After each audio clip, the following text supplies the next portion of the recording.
जय भीम साथियों, आपका स्वागत है हमारे YouTube चैनल में। मैं भीम आर्मी मीडिया प्रभारी रामकृष्ण राठौर और आज मेरे साथ में भीम आर्मी के जिला अध्यक्ष महेंद्र काशु मेहरा।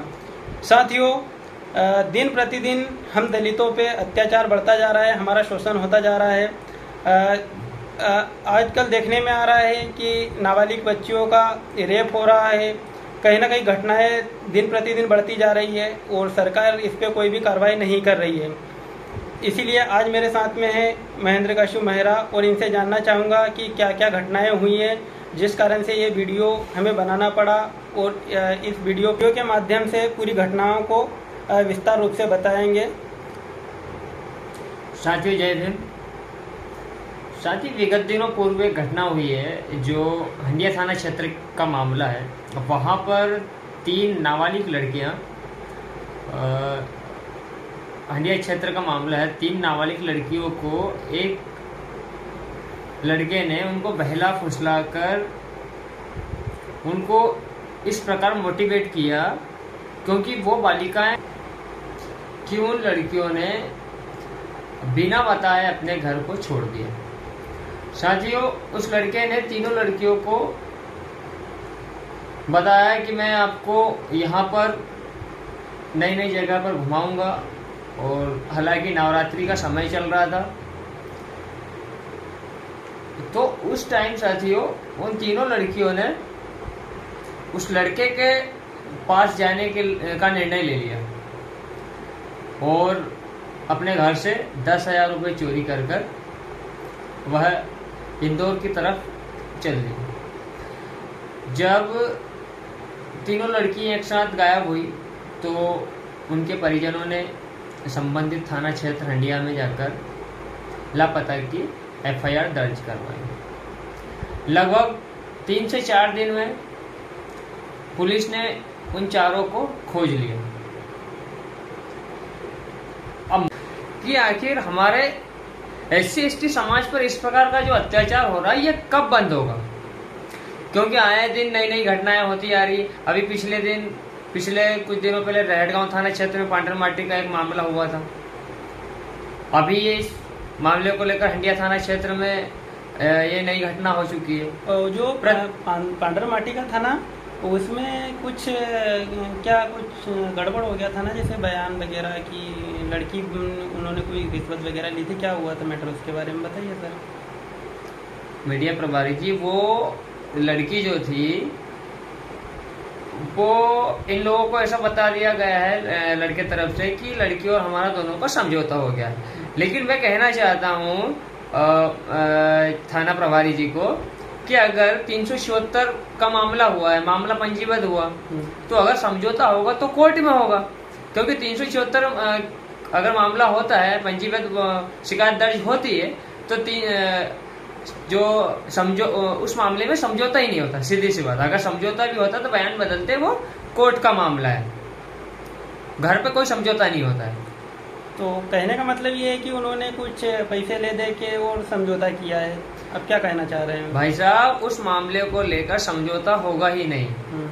क्यों? और समझौता भी अगर होता है तो वो कोर्ट के माध्यम से होगा। और अभी तक मैं बताना चाह रहा हूँ, अभी तक लगभग 15 से 20 दिन हो गए हैं, उस लड़के को पुलिस ने अभी तक गिरफ्तार नहीं किया। तो क्या पुलिस कार्रवाई नहीं कर रही है? क्या हो रहा है? सीधी सी बात इससे निकल रही है कि पुलिस की साठगांठ से जो भी हुआ, पुलिस की साठगांठ से हो रहा है।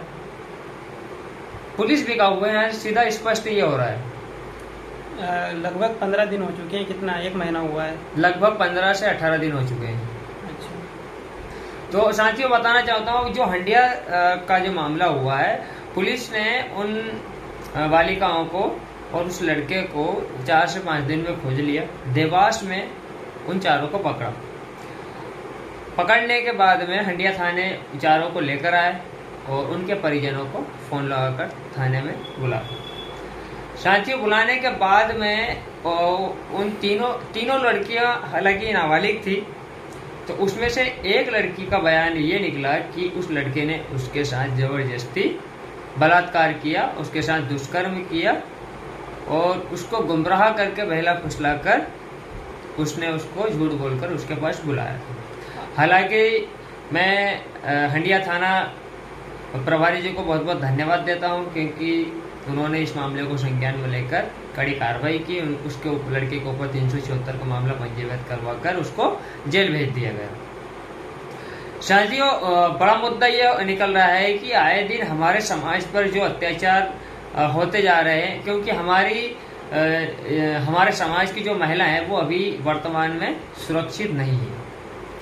और मैं सभी से, जितने भी SC ST के सभी संगठनों से निवेदन करना चाहता हूं कि हमें अब एक होने की आवश्यकता है। अगर हम एक नहीं होते हैं तो ये लोग हमारा इसी प्रकार का यूज करेंगे, और वो दिन दूर नहीं है जो हमारी गर्दन के आगे हांडी और पिछवाड़े के पीछे एक झाड़ू बांध ली जाए। साथियों, यह आप चिंतन करने का विषय है। आपके पास अभी वक्त है सुधरने का, हमें एक होने का। जिस दिन हम एक हो गए तो दुनिया की कोई सी ताकत हमारे साथ अत्याचार करने का साहस नहीं कर सकती। हम लोगों के बीच में सबसे बड़ी कमजोरी यही है कि हाँ, एकजुटता नहीं है। सबसे बड़ी समस्या अगर SC ST समाज में है तो वो है एकजुटता नहीं है। हम लोग जिस दिन एक हो गए, हम एक मुट्ठी में जिस दिन बंध गए, वो मुट्ठी जहां पर पड़ गई वहां आदमी ऑन द स्पॉट हो जाएगा। तो साथियों, जो भी मेरा यह वीडियो देख रहे हैं, मैं उन सभी से निवेदन करना चाहता हूं कि जहां पर भी अगर समाज पर अत्याचार अन्याय होता दिख रहा हो तो कृपया जो भी संबंधित संगठन को आप जानते हो, या तो फिर आप खुद भी उसकी मदद कर उसके ऊपर कार्रवाई करवा सकते हो अपराधी के ऊपर। लेकिन हमारे समाज में आए दिन जो अत्याचार हो रहे हैं उससे समाज में एक भिन्नता पाई जा रही है, और हमारी समाज एक नहीं हो रही है। जिसके ऊपर अत्याचार हो रहा है उसको अकेला छोड़ दिया जाता है, और वह व्यक्ति अपने आप को कमजोर साबित हो जाता है, और फिर वो कहीं ना कहीं अपराधी के सामने उसको झुकना पड़ता है। सबसे बड़ी समस्या ये है। साथियों, वर्तमान में अभी कुछ महीनों बाद ही विधानसभा चुनाव आने वाला है, तो हमारे पास बहुत ही एक अच्छा गोल्डन चांस है।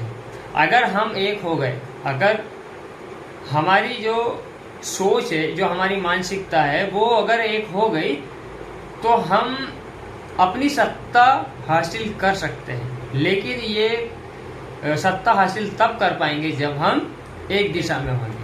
अगर हमारी सबकी दिशा चारों दिशा में अलग अलग जाएगी हमारी मानसिकता, तो हम कुछ भी हासिल नहीं कर पाएंगे। और मैं जो समाज के कुछ वरिष्ठ लोग हैं, जो समाज के कुछ समझदार, कुछ ज़्यादा ज्ञानी लोग हैं, मैं उनको कहना चाहता हूं कि आप कुछ लोग बीजेपी में हो और कुछ लोग कांग्रेस में हो।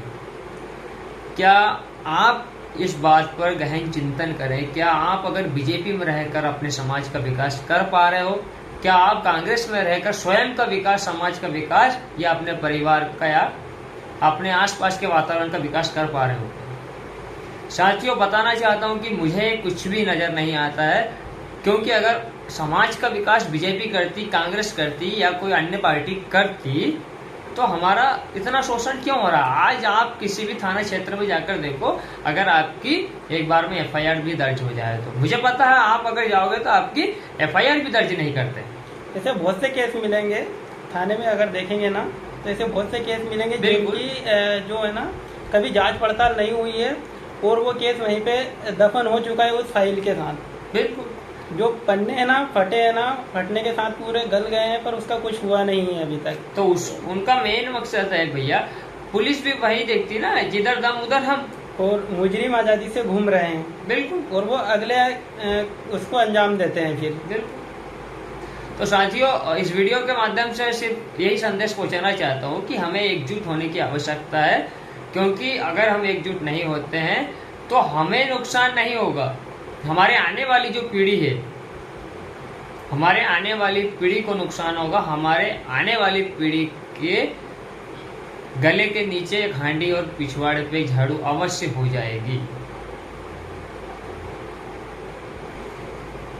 धन्यवाद साथियों, आपने हमारा वीडियो पूरा देखा, और इसी प्रकार से हमारे पूरे वीडियो को देखने के लिए हमारे चैनल को सब्सक्राइब करें, लाइक शेयर और फॉलो करें, और हमारे चैनल पे बने रहें। और आप सभी से मेरा निवेदन है कि इसी प्रकार से हमारे चैनल को शेयर करें और जितने भी भीम आर्मी के जो भी सदस्य हैं उनका सपोर्ट करें और धन्यवाद।